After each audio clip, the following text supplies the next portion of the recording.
There are 4 classes of fire extinguishers.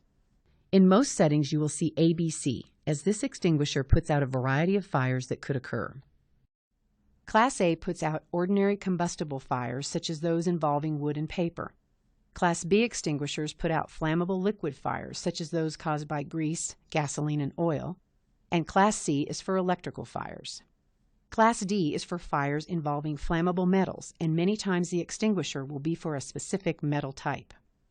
All labels have pictograms, as you see here, along with a written description.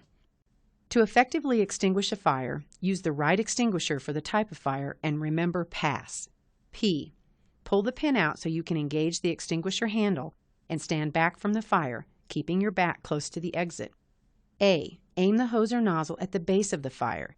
If you aim above the base, you won't extinguish the fire, and it greatly increases the likelihood of spreading the fire.